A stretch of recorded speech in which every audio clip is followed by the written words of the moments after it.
시편 140편 1절로 13절까지 우리 한 목소리로 함께 읽겠습니다. 시작. 여호와여, 악인에게서 나를 건지시며 포악한 자에게서 나를 보존하소서. 그들이 마음속으로 악을 꾀하고 싸우기 위하여 매일 모이오며 뱀같이 그 혀를 날카롭게 하니 그 입술 아래에는 독사의 독이 있나이다. 셀라. 여호와여, 나를 지키사 악인의 손에 빠지지 않게 하시며 나를 보존하사 포악한 자에게서 벗어나게 하소서. 그들은 나의 걸음을 밀치려 하나이다. 교만한 자가 나를 해하려고 올무와 줄을 놓으며 길 곁에 그물을 치며 함정을 두었나이다. 셀라. 내가 여호와께 말하기를 주는 나의 하나님이시니 여호와여, 나의 간구하는 소리에 귀를 기울이소서 하였나이다. 내 구원의 능력이신 주 여호와여, 전쟁의 날에 주께서 내 머리를 가려주셨나이다. 여호와여, 악인의 소원을 허락하지 마시며 그의 악한 꾀를 이루지 못하게 하소서. 그들이 스스로 높일까 하나이다. 셀라. 나를 애워싸는 자들이 그들의 머리를 들 때에 그들의 입술의 재난이 그들을 덮게 하소서. 뜨거운 숯불이 그들 위에 떨어지게 하시며 불 가운데와 깊은 웅덩이 위에 그들로 하여금 빠져 다시 일어나지 못하게 하소서. 악담하는 자는 세상에서 굳게 서지 못하며 포악한 자는 재앙에 따라서 패망하게 하리이다. 내가 알거니와 여호와는 고난당하는 자를 변호해 주시며 궁핍한 자에게 정의를 베푸시리이다. 진실로 의인들이 주의 이름에 감사하며 정직한 자들이 주의 앞에서 살리이다. 아멘. 할렐루야.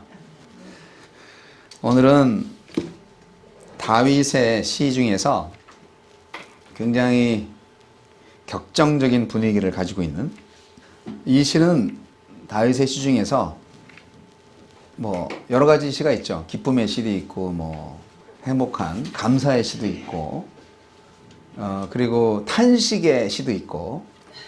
그런데 이 시는 저주의 시입니다. 웬 저주? 시편에 무슨 저주가 있어요?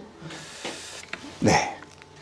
다윗은 자신의 생명을 노리는 대적으로부터 구원해 달라고 지금 강력하게 하나님한테 호소하고 있습니다. 이 시를 통해서.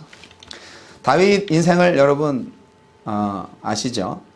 사무엘 선지자로부터 이 기름 부음을 받은 이후로 하여간 그의 인생은 앞에 잠깐 좋았다가 골리앗을 넘어뜨릴 때 잠깐 좋았다가 그 다음부터 그냥 십수년간 계속 사울 왕한테 쫓겨다니는 신세, 광야에서 10년 이상을 그렇게 살았던 그 젊은 날에 고생을 참 정말 많이 했어요. 원수들이 날마다 다윗을 죽이려고 정말 음모를 꾸미고 계획을 세우고 번번에 실패하지만 그들은 마치 맹독을 품은 독사처럼 다윗을 물어 죽이려고 아주 그냥 작심을 했습니다. 그리고 포기를 하지 않아요. 1년, 2년, 3년, 아니 한두 달도 아니고 10년 동안 그렇게 쫓겨다닌다고 생각을 해보세요. 다윗이 이렇게 살아남았다는 것 자체가 참 위대하다, 사람이 아니다 할 정도의 엄청난 신앙을 가지고 있는 사람이었습니다. 그래서 다윗이죠. 그런데 다윗은 그것에 대해서 하나님한테 한 번도 원망하지 않았습니다. 자기의 원수들에 대해서는 원망을 많이 했어요.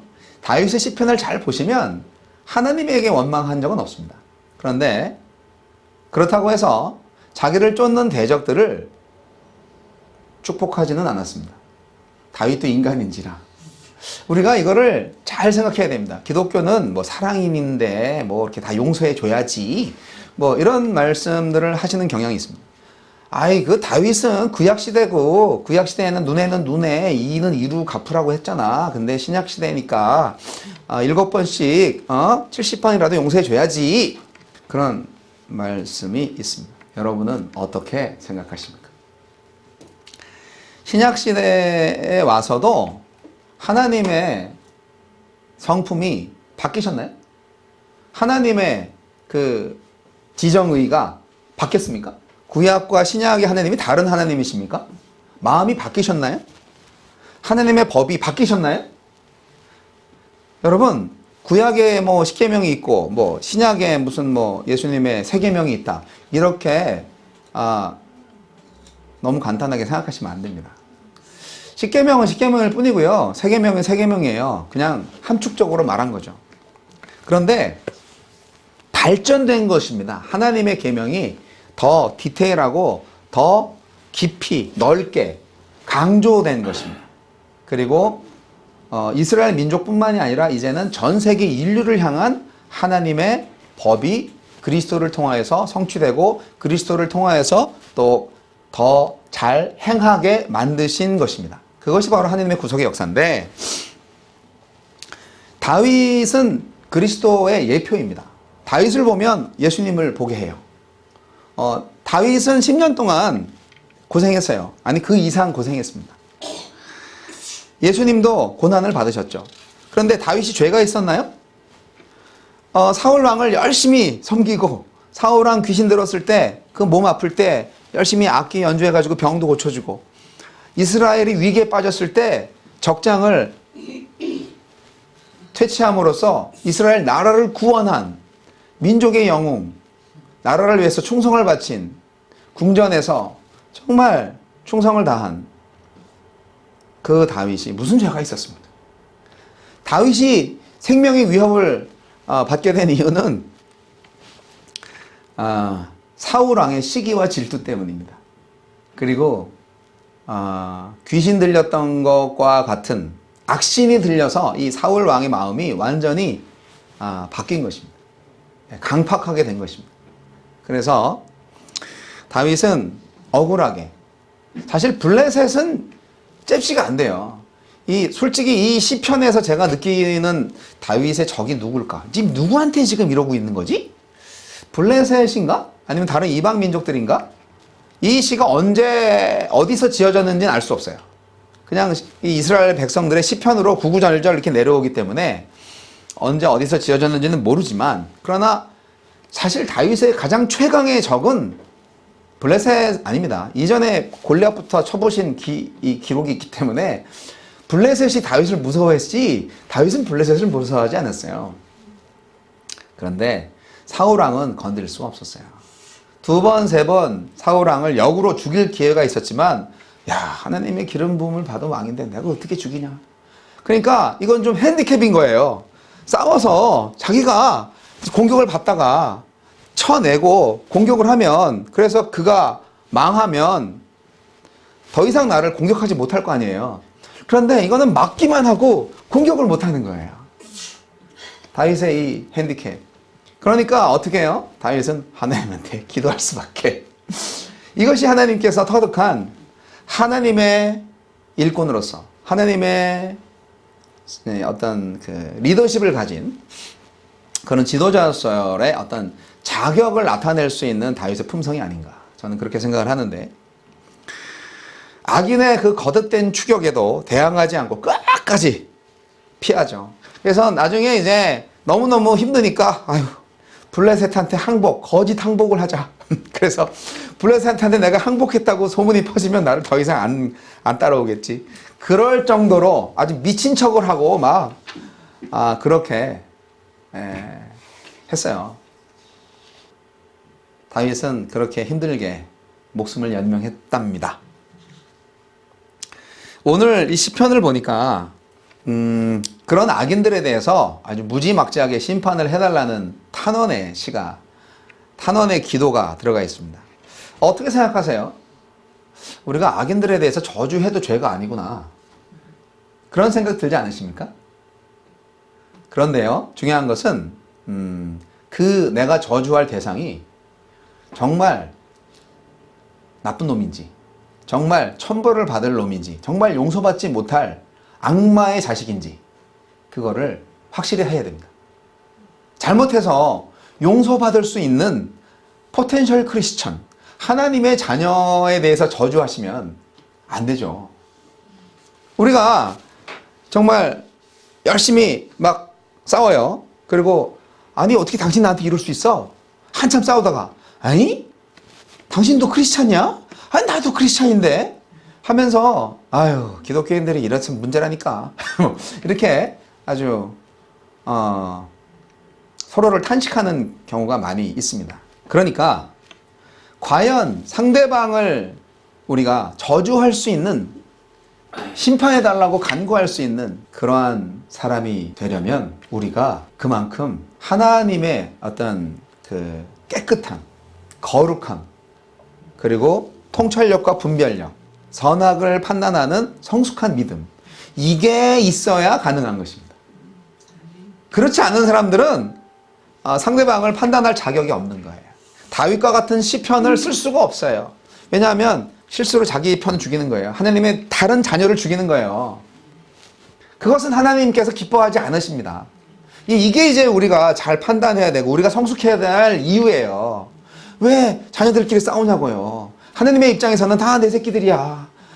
좀 싸우지 마 제발. 그렇게 하는 건데 우리는 단지 나에게 도움이 되거나 나한테 잘하는 사람들한테는 굉장히 관대하고 나한테 좀 못하는 사람, 예의 없는 것들에 대해서는 상당히 관대하지 못한 그런 성격이 있어요. 예. 저도 마찬가지예요. 당연하죠. 당연히 나한테 아이고 목사님 오셨습니까? 하면서 뭐 밥도 다 챙겨주고 뭐 휴지도 날라주고 뭐 문도 열어주고 뭐 끄뻑끄뻑 인사하고 막 그러면 너무너무 좋지. 막 왕이 된 것 같아. 그런데 뭐 왔어요? 뭐 이러면 이제 아니 저 사람이 지금 나한테 처음 보는 사람한테 이렇게 뭐 무슨 감정 있나? 뭐 이런 생각이 들기도 하고 괜히 서먹서먹하고 그러죠. 제가 이제 지방에 모임을 가면은 하늘 같은 아버지 뻘 되시는 목사님 계시고 은퇴 목사님들 그리고 이제 다 형님 같은 목사님들이에요. 그러다 보니까 약간 좀 문화가 좀 약간 다를 수 있어요. 예.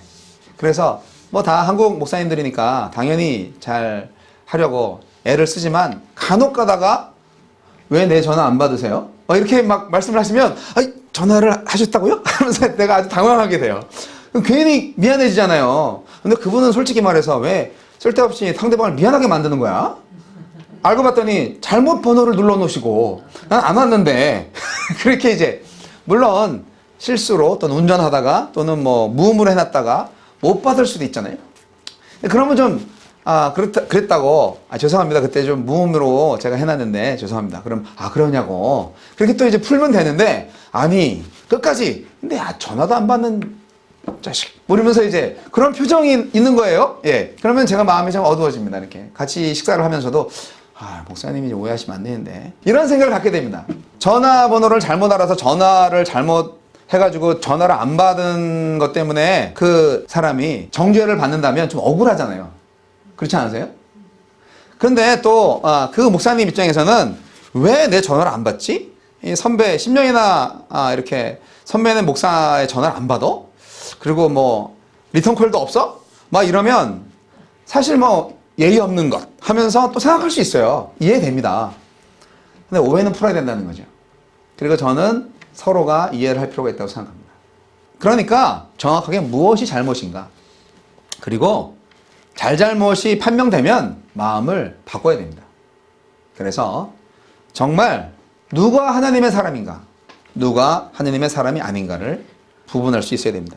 다윗이 이렇게 저주한 이유가 있어요. 이렇게 망해라, 망하게 하소서 이렇게 한 이유가 있어요.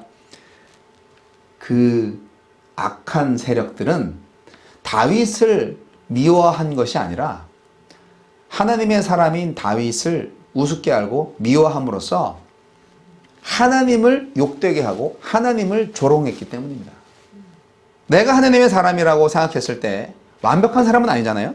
그런데 어디 감히 나한테 네가 이럴 수 있어?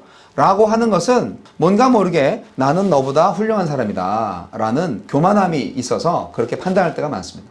빌립보서 말씀처럼 서로 나보다 남을 낮게 여기고 함께 우리가 하나님의 눈으로 우리의 삶을 돌아본다면 우리가 다 겸손한 사람이 될 수 있습니다. 우리가 다 부족한데 우리가 다 은혜로 구원받았는데 우리가 서로에게 사랑하지 못할 이유가 뭐가 있냐? 서로와 우리에게 용서하지 못할 이유가 뭐가 있냐?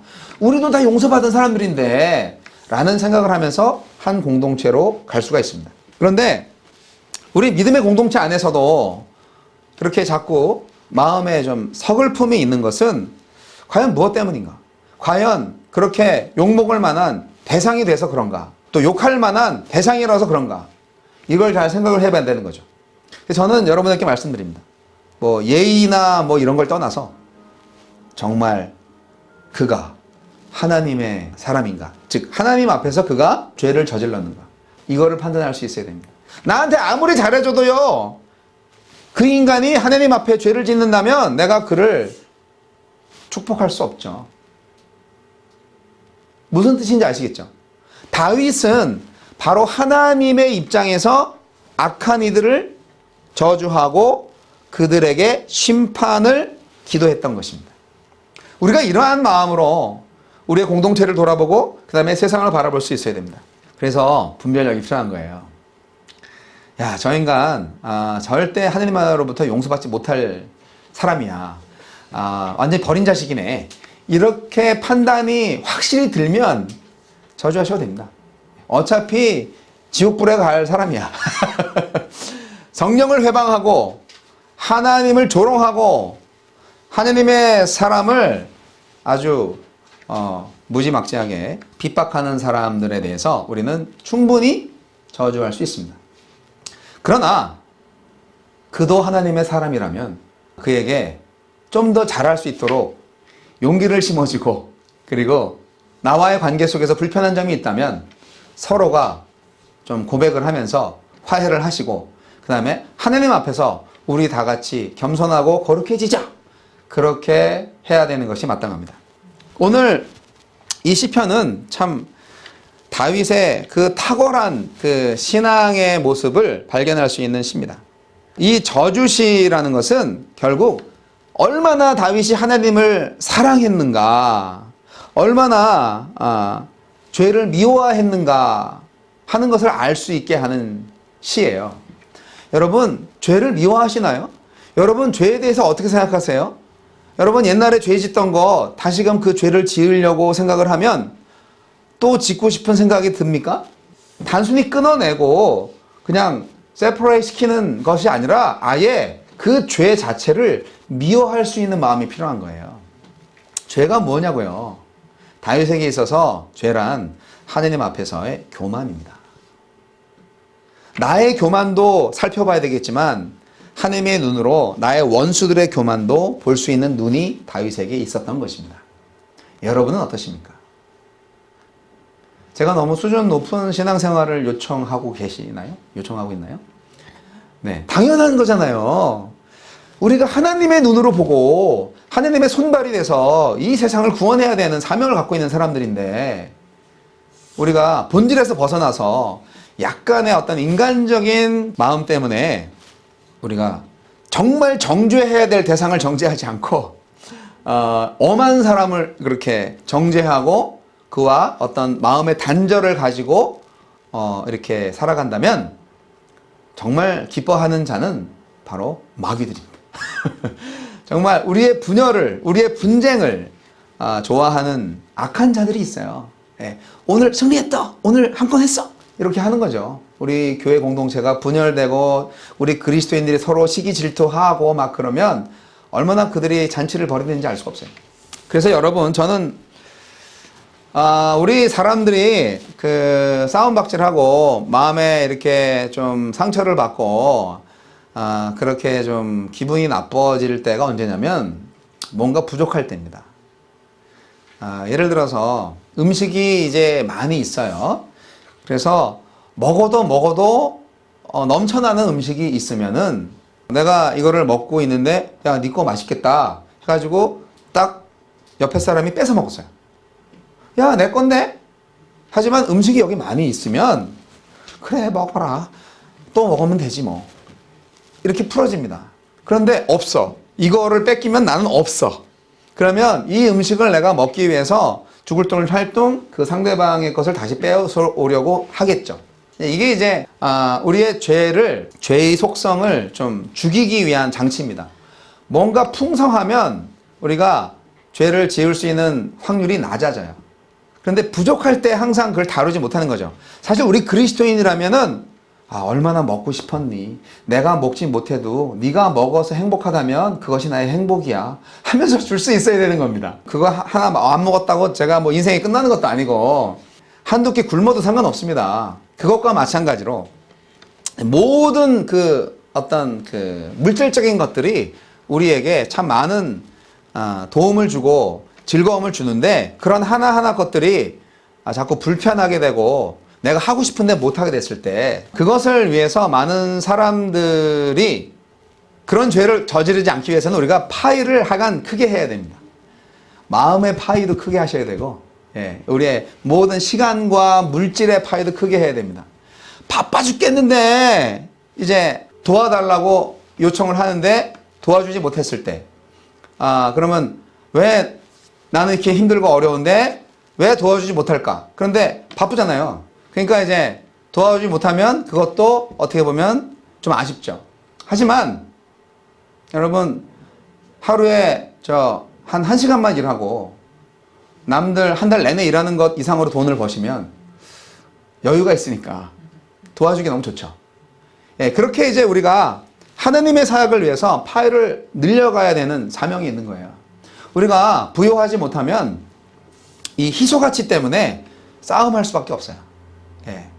왜냐하면 이 자본주의 사회에서 가진 자의 권력은 대단하기 때문에, 물론 예수님은 모든 것을 가지고도 아무것도 가지지 않은 자로 살면서 모든 것을 가진 자 이상으로 부자의 마음을 갖고 계셨습니다.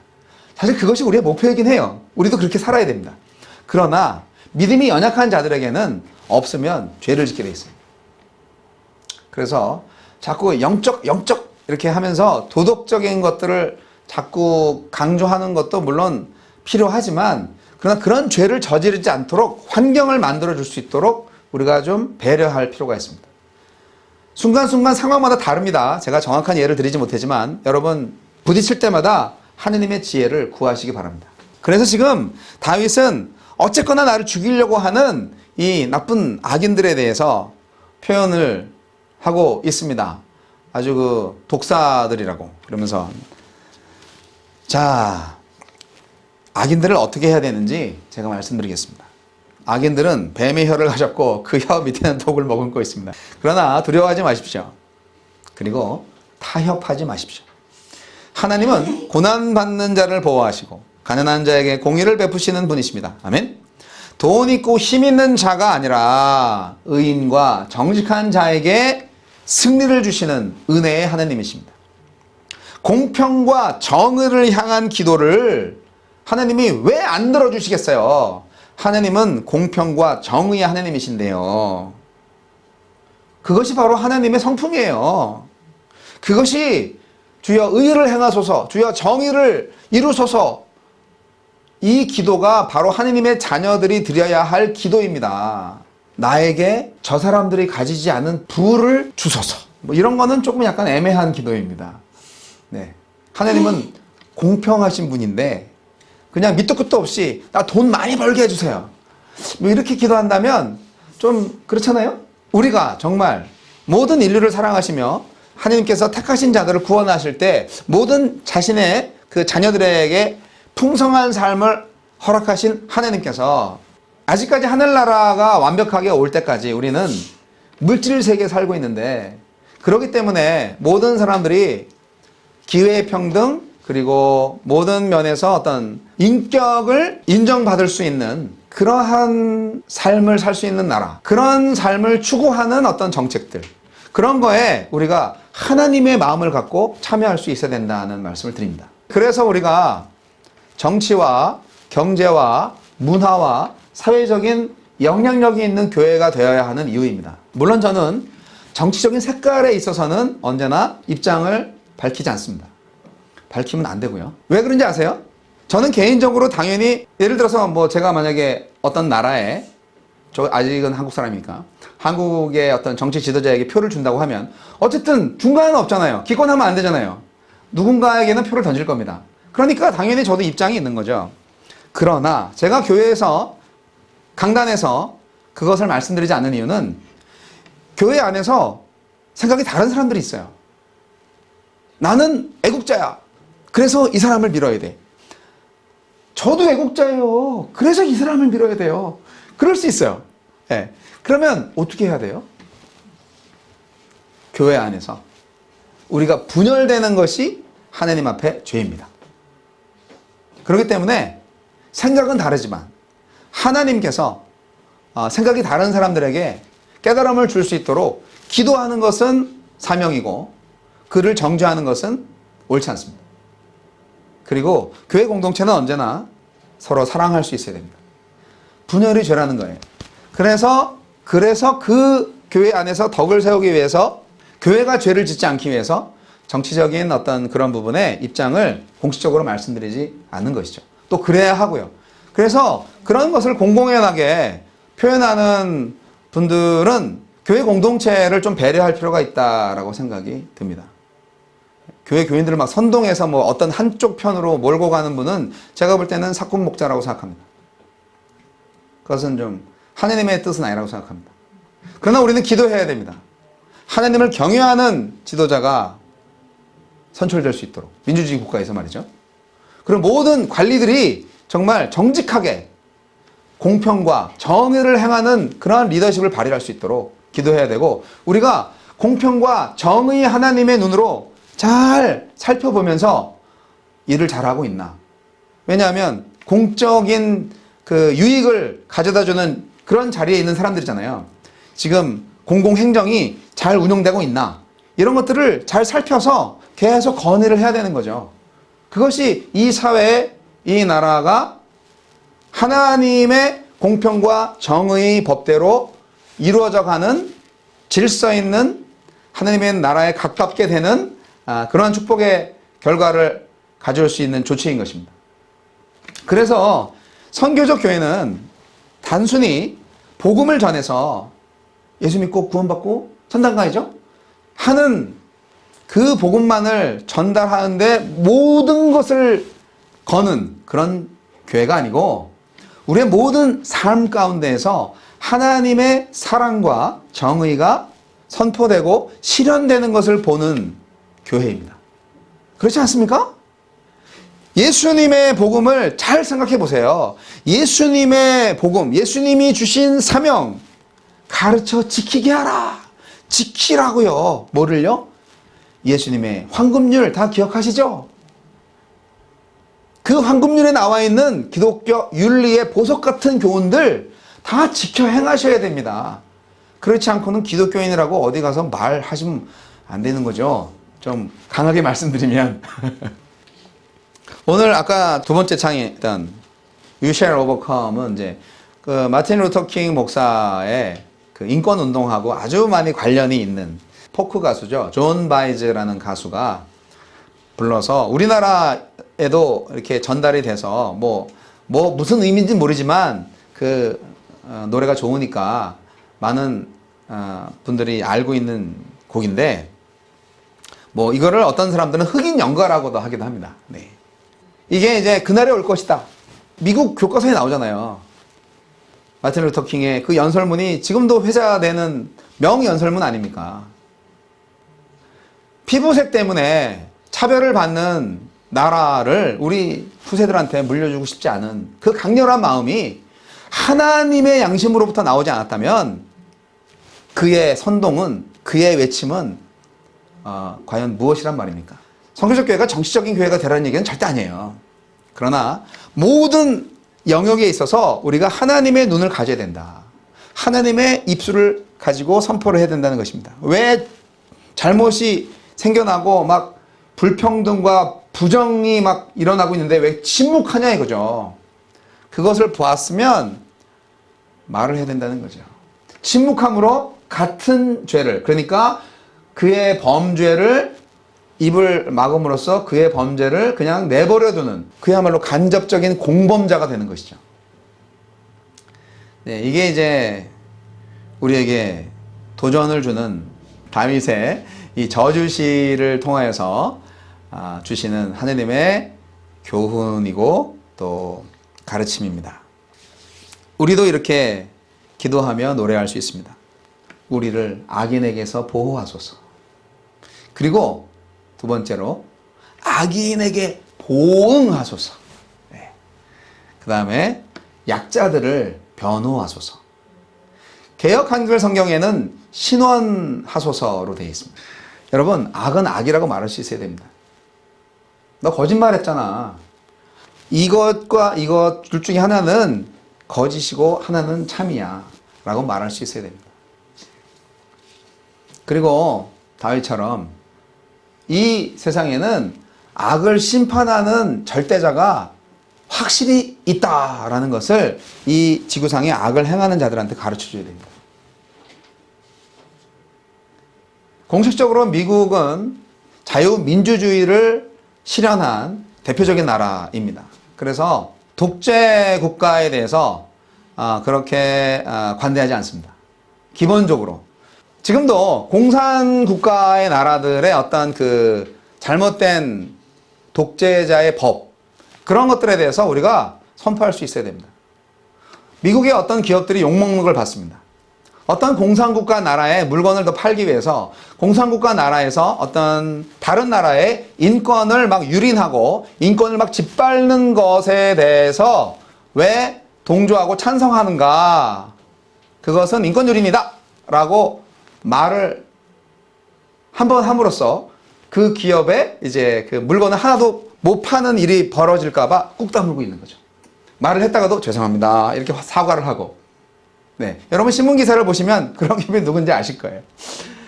미국이 아주 대기업인데 전 세계적으로 이제 그런 일이 벌어졌을 때 아유 말 실수했다고 다시 뭐 사과하고 막 그런 걸 보면 글쎄 모르겠어요. 뭘 잘못했는지 또 뭘 잘해야 되는 건지. 사랑하는 성도 여러분, 단순히 기업이라는 것이 돈을 벌기 위해서 존재하는 것으로만 생각하시면 안 됩니다.